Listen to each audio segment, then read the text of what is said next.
Thank you for listening to the BarkerCast, the one and only Clive Barker Podcast.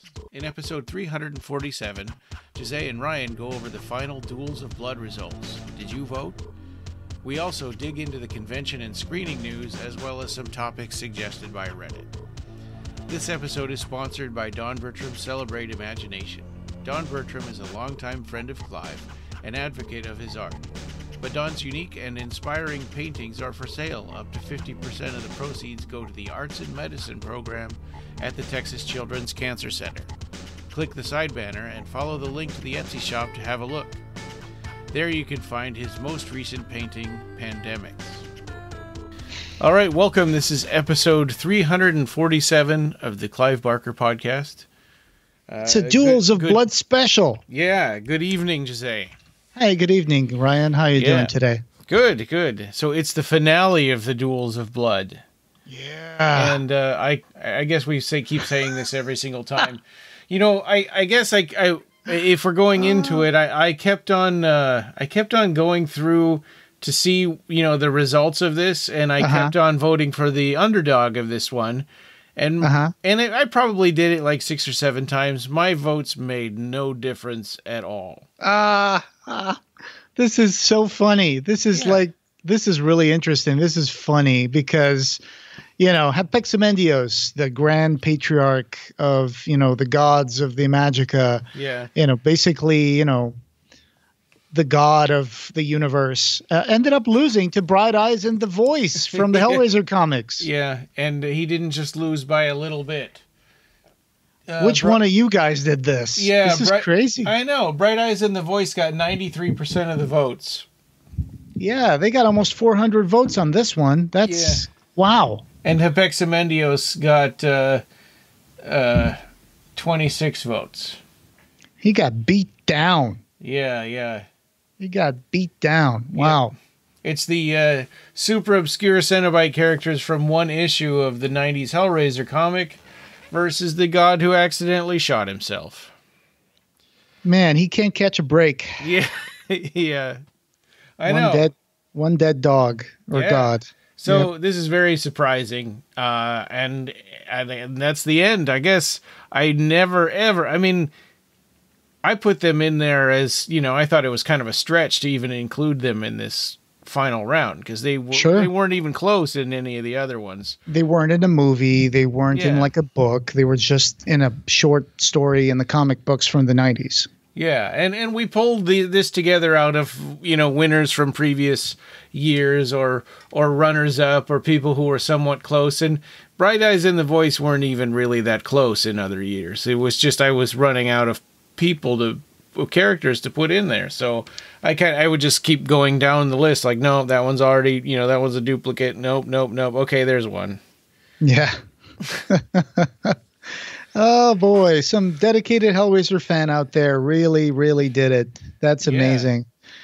Kudos to you, sir or ma'am, whoever voted for them. Well, or it could have been more than one person, I guess. I mean, because that's voting 373 times. So and you have to stop, you know, you have to pause for 5 minutes between each vote. Okay, so we're talking about both people who voted for I mean, it might be more than one. Okay, it's a collective. Yeah. Okay. Yeah, so congratulations, I guess, to Bright Eyes and the Voice. If I'd had more time, I would have gone and reread that comic story before this, before we aired this, but I've just been working a lot, so I didn't have time to do that. Yeah, do you remember if this was a story where the kid solves a lament configuration and the mother has to rescue him from hell or something like that? I think that might be it. Wow. Yeah. That's a weird story for sure. Yeah. I can't remember. But that was it. The fifth and final volume of Duels of Blood. Yeah. So didn't go how we expect, which I guess that's a good thing, right? I mean, it's not, you know, it wasn't just Pinhead winning it this time. It was, or Peliquin. One or people who are dedicated fans of Hellraiser, and especially this one Cenobite. So, good job. Yeah. So we'll move on to the breaking news from the Reef. BarkerCast, breaking news from the Reef. And Bobby's performance. That was live streamed, right? You couldn't watch it after the fact. You had to watch it. You have to buy tickets and watch it. There's one of her songs is available to watch on YouTube. Yeah. So, yeah, I'm looking at it right now. Yeah, so that was pretty neat. It was a really good production too, and she did great. And her backing band did great also. So it was a fun time, and I encourage everybody to go watch that one. If you missed the first time around, you could at least watch one of the songs and kind of get a feel for what it was like. The Song of the Old Lovers, La Chanson des Vieux Amants. It's she's looking beautiful in this. She had like a black sequin dress, and there's a violin accompanying her. It's so wonderful. It's almost like a cabaret song. Yeah, it's pretty neat. What a beautiful video. Russell Cherrington and Craig Sheffer will be appearing at HorrorCon UK. So Russell Cherrington will be, of course, exhibiting and selling his Clive Barker art collection. Mm-hmm. And Craig Sheffer of Nightbreed and, to a lesser extent, Hellraiser 5. And a former guest of the Clive Barker Broadcast. That's right. Yeah. This is Craig Sheffer, and you're listening to the Clive Barker Broadcast. Yeah, briefly, he was. Yep. So yeah, HorrorCon UK is May 21st through 22nd at Magna Sheffield, UK. Nice. Okay. Yeah. Craig Sheffer has long hair now. I'm looking at the picture. Oh yeah. Yeah, that's cool. They're going to have other people there. They're going to have Graham Humphreys, Charles Cyphers, who was the sheriff in Halloween 2. Nancy Loomis-Kais, who was the friend of Jamie Lee Curtis's character. Wait, her Halloween. real name is Loomis? Yeah, that's awesome. Probably where they got the name from. I don't know. Yeah. Andrew Divoff from Wishmaster is going to be there too. Yeah, that's pretty cool. Yeah. Oh, and, cool. Malcolm McDowell. Nick Frost of Shaun of the Dead. Oh, yeah. There's the Jeepers Creepers dude who played the Creeper. Wow. Jonathan Breck. I barely recognize him without the makeup. Oh, yeah. I wouldn't have known. Yeah, Asia Argento, which I really like Land of the Dead, so that would be cool. Sure, it's an awesome film. Yeah. And you can buy a glass of milk for Malcolm McDowell. At the milk bar. Yeah. Get a bit of the ultra violence. Yeah, exactly. Yeah, so that's pretty neat. I would go if I was anywhere near Sheffield, UK. Oh, yeah, absolutely. I mean, if you're in the UK listening to us, this is your chance. You can get to meet Cabal. Yeah. Yeah, I would if you're going to do it, I would definitely go on the Friday or Saturday. When I went to a convention that he was at, he didn't come back on Sunday. And I hope someone takes a copy of Berserker to Craig Sheffer for him to sign. God. Berserker, Hell's Warrior. Yeah. Wasn't he? Man. He was also in like A River Runs Through It, wasn't he? Yeah, he played Norman McLean in 1992's A River Runs Through It. Yep. There we go. But just that Berserker thing. Oh, my God. Yeah. Oh, wow. Like, you got to watch that movie. I don't know if you ever watched Berserker, but... No, I haven't. Yeah, you told me about it. 2004. It's something. It's something. Any work is good work. For a few of our news, special thanks to Catalina and Joe. They turned us on to some cool stuff going on in Texas. Yeah, Texas Frightmare Weekend is on, baby. But they let us know that the Texas Theater... Cinewild presents Gods and Monsters on Sunday, May 22nd. So you can go see Gods and Monsters in the theater, which is cool. I've never gotten to see that in the theater. I only saw the home video version of it. Yeah, me neither. This is a screening done on Sunday, May 22nd at 3 p.m. Yeah. Kind of a matinee kind of thing. If you're planning your return to the theaters, this is a good movie to start with. So Joe and Catalina, if you guys go to see that, we'll wanna hear how it went, how the audience reacted, and how you liked it and stuff. Absolutely. I know they've seen it already, but seeing it in the theater would be pretty neat. And the Texas Theater is in Dallas, Texas. 231 West Jefferson Boulevard. There you go. You can go, if you're in the neighborhood, you can go check it out. They got some interesting movies coming up, including The Inland Empire by David Lynch, which is going back into theaters, apparently. It had a 4K restoration. Or wait, am I thinking of something else? No. I think it's Inland Empire. It's back in the theaters. I never heard of that one. Yeah, it's one of his less known films. Huh. He shot it on like digital cameras and whatever. First time he was doing that. And it kind of looks a little funky, but yeah. Horror on the High Seas Cruise was the other one that they told us about. This is way out in the future. It's an event that takes place on February 19th through 26th, 2023. Jesus. Yeah, but it's a cruise ship that'll have Doug Bradley and some other guests on it, which is kind of cool. Wow. Barry Bostwick, Patricia Quinn, Doug Bradley, Landon Sider, and DJ Mateo Segade. Wow. Hosted by Peaches Christ, which is not, I don't know who that is. But I know Doug Bradley. And oh my God. Barry Bostwick. Actually, it seems kind of tempting to even just fly down there to go on this thing. Yeah, it's a cruise, though. Sorry, the pandemic kind of made me feel like cruises were just floating petri dishes. Yeah. But wow, that is something. Yeah. Yeah, but in February of 2023, hopefully that stuff will be a thing of the past. Oh yeah, I don't know, but hey, if you're into buffet food and liquor and you're not seasick, this sounds like a fun thing to do. Go to the Royal Caribbean Allure of the Seas ship and this depart from Galveston, Texas, and you're going to get to all the tourist traps along the way, including Roatan, Honduras, Costa Maya, and Cozumel, Mexico. There you go. Bring your costumes because they got costume dance parties, drag shows. Maybe you can sit at the captain's table. I've never been on like a multi-day cruise before. I've just been on one that was like a day cruise to look at glaciers and stuff in Valdez. Yeah. It was Valdez. That's where. Yeah, and there were puffins and seals and stuff. It was pretty cool. Yeah, isn't Seward where that 30 Days of Night happens? No, that's that's way up north. Okay, Barrow or something. Yeah, that's in Barrow, which is now called Uktivik. Uktivik, yep. Power to the natives. Yeah.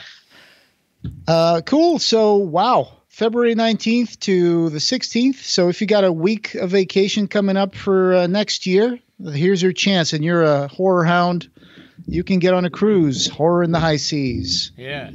Hopefully you won't end up like what's that horror movie that everybody's partying on a boat and then a cable kind of gets loose and cuts everybody in half. Really? And it becomes a ghost ship. Oh, shit. Someone's probably saying, I don't know what that movie is. I saw that once. A cable? On TV. Cuts everybody in half? How did it get everybody? I don't know, man. It's just one of those things that happens at the beginning of the movie. It seems like a really freak accident if it would just kill one person, you know? Yeah, I hear you. Yep. Okay. All right. Well, the other part, the other thing I wanted to mention, also Texas related, are good friends of Little Spark Films, Joe and Catalina. They made a fake trailer for a fake movie called Death World. So we've got a link in the show notes. You should check that out. I saw it. It was so much fun. Yeah. There's a demon chick that appears and she keeps yelling and screaming about what's going on in front of her. It's hilarious. Oh, and the movie I was talking about, it's called Ghost Ship. Ghost Ship? Yes. Okay. Yes. It's they're doing a ball in the forecastle instead of the ballroom. Oh. And then there's a winch cable that gets stretched out and cuts everybody in half. And that's the opening of the movie. Wow. Yep. And then so other people discover the ship and hilarity ensues? I don't remember. I think I just literally saw that opening scene for the movie. Okay. And I was like, yep, this is not for me. Yeah. Cool. I know you've been following this story a little bit. I haven't much, except for seeing people post on Facebook. But in Johnny Depp and Amber Heard's trial, his defamation case against her, Clive Barker's name was brought up. Of all places, right? Yeah. Of all places, like what? I just found that out today when, Joe and Catalina at Little Spark Films, they say, "Hey, did you hear about this?" It's like, Yeah. what? Well, and I saw people talking about it, but they never linked anything, right? Because I guess they're just watching it on TV or whatever. And so I had to do a Google search to find a story that mentioned it so that I could have something to read and to link to, because I've been at work. I wasn't watching TV. Amber Heard is claiming that Johnny Depp would get mad and jealous and controlling, and he would get really mad at her various career moves, like taking a meeting with Clive Barker was one of the examples. Yeah, that's what she's testified to. She said that career moves that he disagreed with, including taking a meeting with writer Clive Barker or a role in Magic Mike XXL. Yeah. So what? It's like Amber Heard got to have a meeting with Clive Barker, probably about some sort of movie idea. I'm speculating, and it's none of my business, but I'm just wondering what project would this be about? Could it have been about Jacqueline S? Could it have been about anything else? I have no idea. I guess it depends on how long ago it was, right? Yeah. I mean, we don't have enough information, but it could have been either Hellraiser TV series or Hellraiser on Hulu. Or maybe about Books of Blood on Hulu, then she just didn't get into it. Right. It could be something related to that. Yeah, something that already came out, because we don't know any other major projects that Clive was involved with apart from those, right? I mean, so yeah, interesting though. The only thing I've ever seen her in was Aquaman, but I thought she was pretty good in there. Sure. I haven't seen a lot of DC movies, so I like Marvel stuff way better, but Aquaman had giant crabs in it. I had to watch it. Yeah, giant crabs. You love crabs. Yeah. Do you like going to crab restaurants? Well, it's okay, I guess. Yeah. Because I just went to one the other day. I got a nice bag of clams and shrimp and crab. It was so good. Oh. I like lobster a lot. Yeah, lobster's good too. It's just a lot of trouble to shell it and eat it. Yeah. That's one of the reasons. But anyway, just a little aside. Now I'm hungry. And actually, speaking of that, I've been thinking about it would be cool to make an animated video of Jonathan Livingston Seagull's origin story.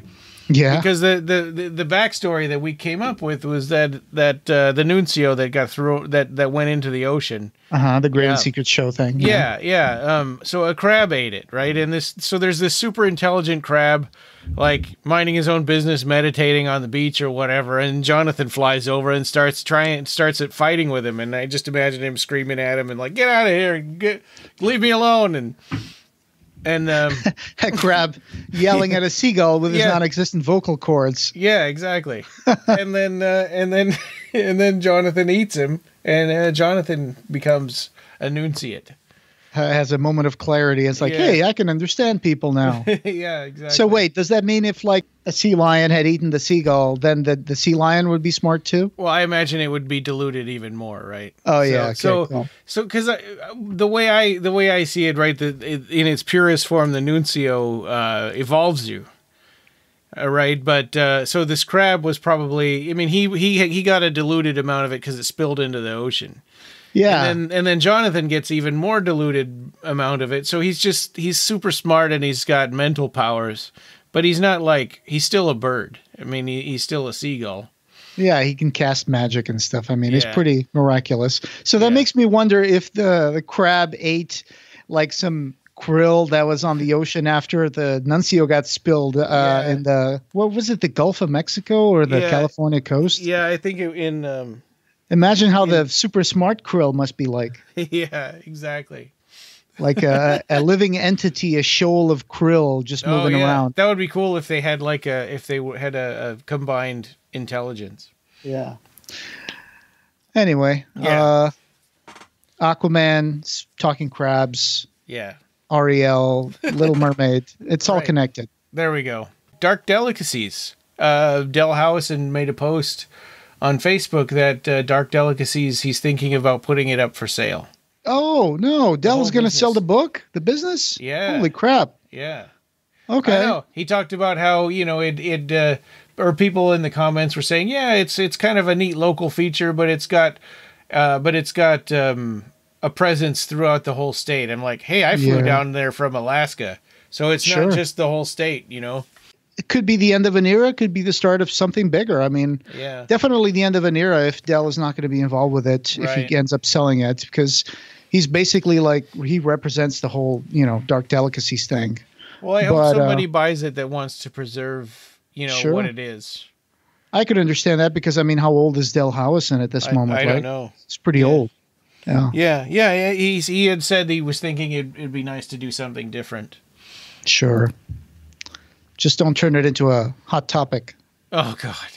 Yeah, I don't know if are Hot Topics still around. I guess they are. I think we still have one in Fairbanks. I don't know. All the ones I knew closed, so I don't know. It's they're kind of dumb. I mean, when you go into one, it's like, yep, this is exactly like it used to be, and I don't know. I never even want to look around in those. And people don't realize how much work it is to have a store like this and to organize all the events that they hosted and all this stuff. It's a lot of logistics, a lot of like planning. It's to keep it busy. I mean, I know Los Angeles is a pretty much a city always on the move and a lot of people going through it. And there's a lot of customers there from the industry and writers. But at the same time, it's like it's still a lot of work to have all that stuff happen all the time at the bookstore, and people aren't reading that many books anymore. It's, you know, especially horror and physical books too. I mean, it's a challenge even just selling physical books, just like it is, you know, imagine if you had a record store right now. It's kind of a similar problem. Sure. Yeah. Well, I hope that if that does happen, that Dell gets a good business deal and that whoever gets it or licenses it does a good job with it, because I hope the events still keep happening there. I love seeing all the events that they do, and Dell was so nice. I've told the story too many times. I'm just going to say he was really nice to me when I was there. Yeah, he had a broken leg, and he walked I don't know how many blocks, and then he gave you a ride back personally in his car. It was like a mile and a half. Yeah. Oh, Mom. I thought I looked at my phone and and it was like it was 2008. Or no, I looked at a map. I looked at like a map on MapQuest or something.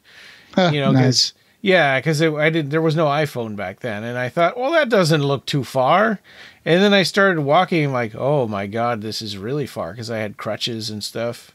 Yeah. Yeah, but then he was nice enough to give me a ride back, and he let me sit at Clive Barker's table the whole time, instead of standing in line because of my broken leg. I mean, geez, you came all the way from Alaska. I mean, that means something. Yeah. So, and when I had the Night of the Living Dead comic with Clive and Steve Niles, he called up Steve Niles and had him come down for me to sign the comics. So nice. Dell's a great guy. Yeah. Heck yeah, man. So, yep. Well, I hope the best for him, and that he gets a good price, and that the store continues on in a similar vein, and especially the events. Yeah, and if you're listening to this and can stop by Dark Delicacies, tell them the Clive Barker Podcast sent you. Yeah. So this one is not really Clive Barker news, except that, we discussed, or we did a commentary for the movie Species, which is in Clive Barker's A through Z of horror recommendations as a M is for motherhood? No, I'm joking. H.R. Giger. I forget what letter it was now, but there's a 4K version of Species coming out from Shout Factory. Yeah. It seems like, we're moving into the future with a lot of 4K movies. Yeah. And maybe someday, what do you think it's going to be worth if Blu-ray keeps evolving, or if there's going to be something else after Blu-ray, or if it's not going to be any physical media, but it's just going to be streaming? I know that YouTube already has like 4K videos and even 6K and 8K videos. Yeah. There are very few, but there are some that you can see on YouTube that are above 4K resolution. So I'm wondering, when is this going to stop? Yeah. When are we going to go into a future that's going to have 12K, and then you're going to project that onto an entire wall of your house? They used to tell us that there was a certain number of colors and a certain resolution where your eyes couldn't tell the difference. And I thought that was HD. Yeah. And well, the more you know. Yeah, well, and there's no question that 4K looks more like bright and vibrant and cool than HD. But I don't know for sure. I don't know. I mean, I guess from what you said, I think that probably they're not going to keep on making more physical media after, like they'll do different kinds of upgraded Blu-rays. Mm-hmm. But I think probably the future is going to be the online stuff. Yeah. I don't know. Will people actually not want to own any movie copies anymore? Because as it goes so far, it's still a huge market. I mean, there's still a lot of people who like to buy movies. Yeah. I mean, people like us.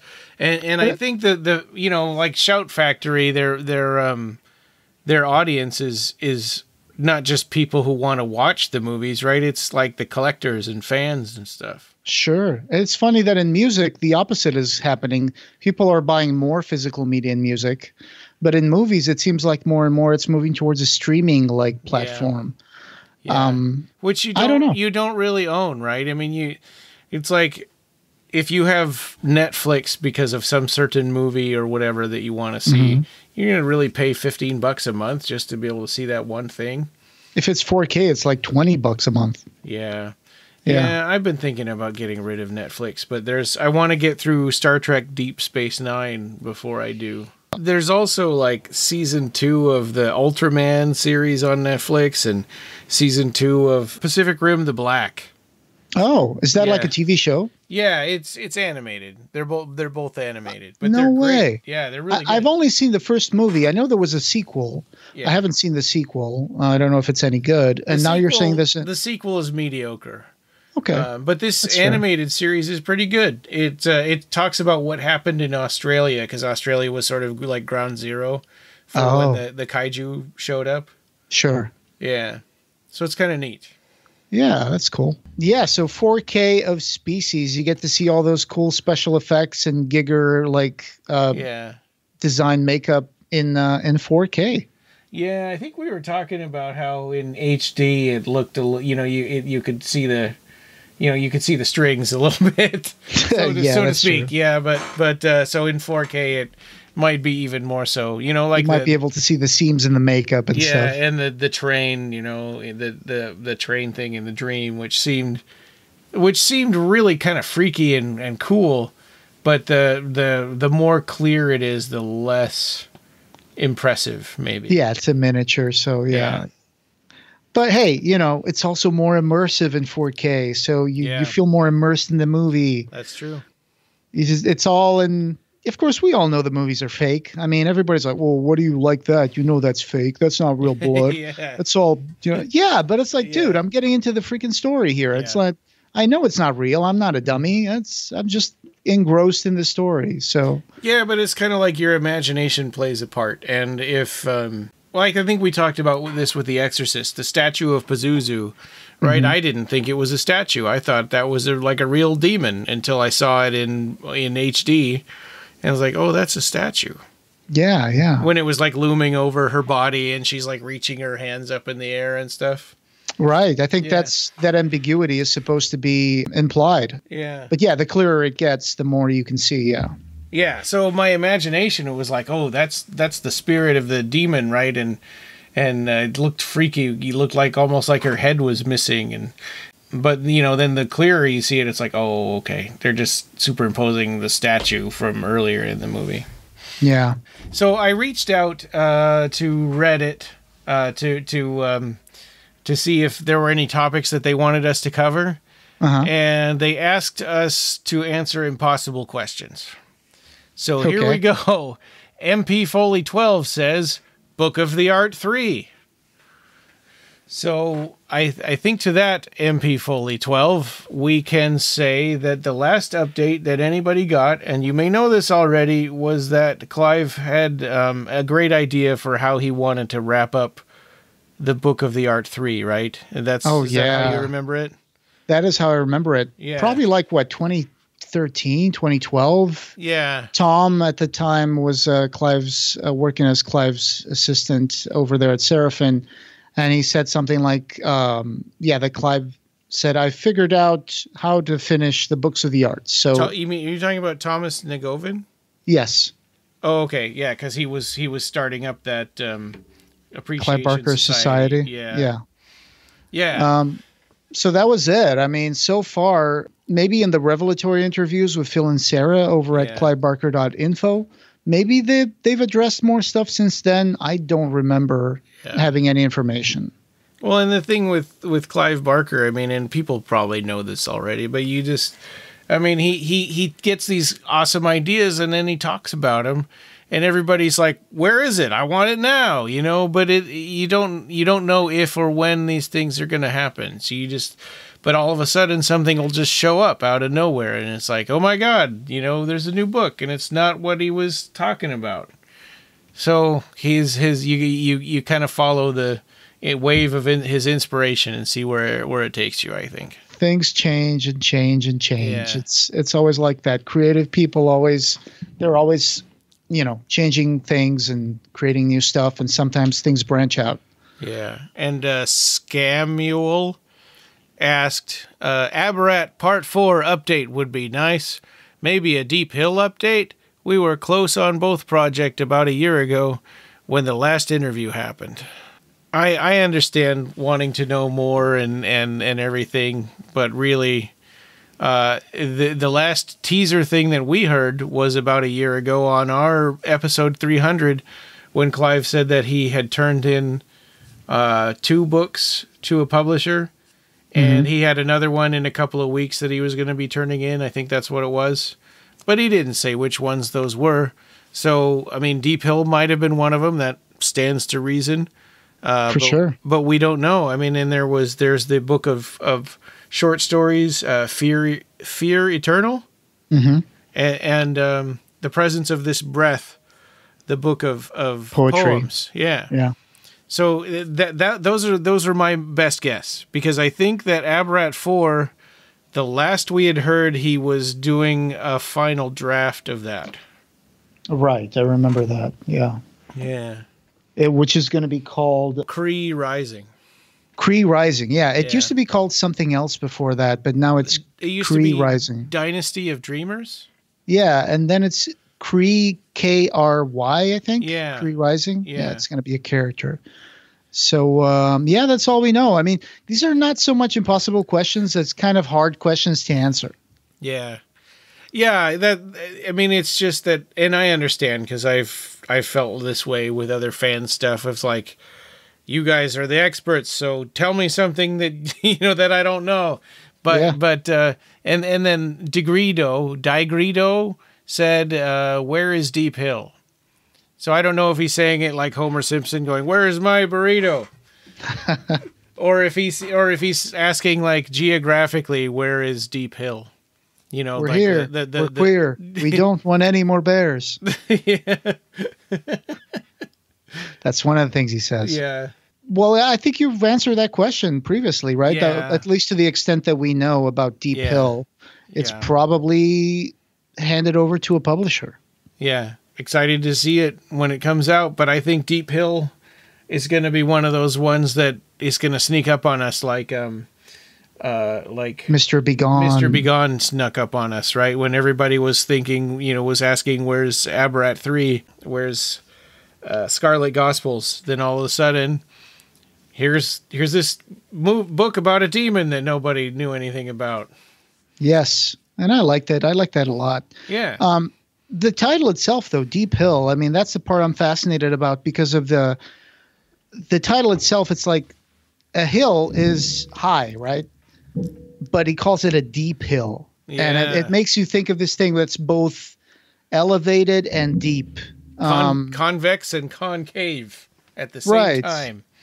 It's like, is it a hill that's deep in secrets? What are we talking about? It's I'm interested in knowing what kind of themes are going to be tackled in Deep Hill. Yeah, I mean, I think that what we know about the story is that it's going to relate to his experience being in a coma. That's a good guess. Yeah, but other than that, I think we really don't know too much about it or when it's going to be released still. So you're thinking in your idea, you'd like to see this being something akin to Chiliad, a meditation? Well, I mean, he had just mentioned in interviews that it was going to relate to his experience in these black figures that he saw, shadowy figures that he saw in his coma with giant black capes billowing in the wind. Yeah, and so I think that's going to play a role in the story. That seems very intimate and very biographical. And Deep Hill started its life as Scare Baby. Right, and it's probably unrecognizable. It's probably something completely different from where it started out. When it was Scare Baby. Yeah, because Scare Baby, I thought maybe I'm drinking my own Kool-Aid now, but I thought Scare Baby was going to be a poem, or is that one of our April Fool's jokes? That was our April Fool's joke. Oh no! Yeah. Well, because Scare Baby is a poem from Abarat, so we made a joke that it was going to be a hardcover of that poem. Okay, right, so I was thinking about the poem from Abarat. Okay, yeah, because we didn't really know what it was about at that time. Sure, it was just a funny practical joke. No, but that's fascinating. If it's going to involve some of his experiences from his coma, like forged into some sort of story, that's going to be particularly interesting to read. Yeah, I'm excited to see what comes next. I think that maybe we're in a calm before the storm, because news, I mean, we've had like 3 news episodes in a row where Clive Barker news has been quiet. So maybe stuff's going to come out soon. This year, right? This year is when Clive Barker gets the rights back in December, or was it last December? No, I'm confused. Oh, maybe it was last December. Okay, but but my point was that Hellraiser, there's 2 parallel projects being worked on, right? And now Clive Barker is involved with both of them. One is for Hulu, one is for HBO, one is a movie, one is a TV show. Yeah. So it's going to be good news for Clive Barker fans, I'm sure, by the end of this year. Yeah. Yeah, and we had that Candyman movie, which apparently is polarizing. I loved it. I thought it was great. But there's people out there that have stronger feelings about it, I guess, other ways. But yeah, I'm excited. I still haven't watched my 4K Blu-ray yet, but that's my last 4K movie to watch. Cool. And then it's going to be on with Transmutations. Yeah, as soon as that 4K. Comes out. Yep, yeah, exactly. And then Rawhead Rex. Yeah. Rawhead! That's cool. Yeah, not a lot of news to go by, but what's coming up next? Yeah, so we're going to be doing a commentary for Mule Skinner Blues. A to Z, we'll return to the A to Z of horror commentaries with You for Unborn and Rosemary's Baby. So we're getting near the end of the alphabet on those. Oh, that's really cool, because I enjoyed watching Rosemary's Baby when we saw it, discussing the book. Yeah. Oh, yeah, this is going to be fascinating to comment on. Yeah, and David joined us on that episode. That's right. Yeah, and we haven't heard from him in a long time. How are things going, David? Are you listening to our podcast still? He had a baby, and then things kind of and that kind of took over, which is understandable. Yep, life gets in the way. Yeah, right. Exactly. And more news and interviews, and we've got episodes from our Kickstarter backers. We've got four of those kinds of episodes coming up from 4 different people, on topics that they wanted to discuss. So I'm looking forward to doing those. And we have more Jericho Squad 77. We've got a big battle coming up, it looks like. Yeah. We ended in a nice cliffhanger on the last episode. Yeah. So I'm enjoying this new season a lot, Ryan. I got to say, right. I'm enjoying it. It's putting my character on the spot. Yeah, I didn't mean for that to happen. And but it's cool. It's forcing me to try to understand and flesh out my character a bit more. Yeah. I do want to say that you guys, he's, whenever you're lying, he's I'm running, insight checks where he's trying to figure out if you're lying. Okay. And he's got a high insight, so he always can tell pretty much. So you guys can do the same thing. If people are talking to you, NPCs or whatever are talking to you, You can say, do I think he's lying? And then you run an insight check and run it against their deception.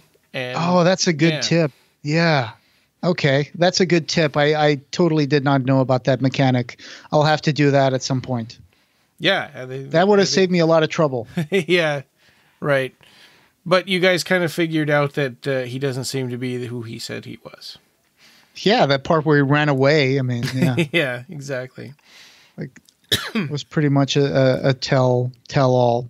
But yeah, Jericho Squad is picking up a little bit on the story on the second season, and I'm stoked about it. And it's great that we're managing to get all these characters together and all these guests returning for every single episode. It's great. Yeah, I'm excited.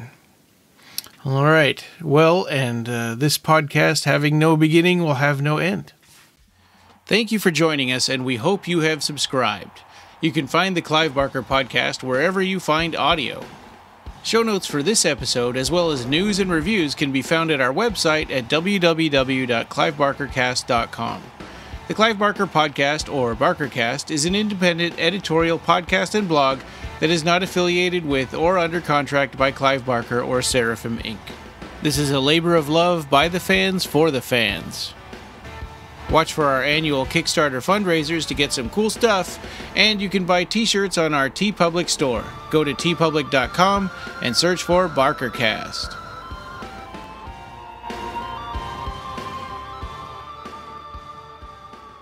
Thanks for listening.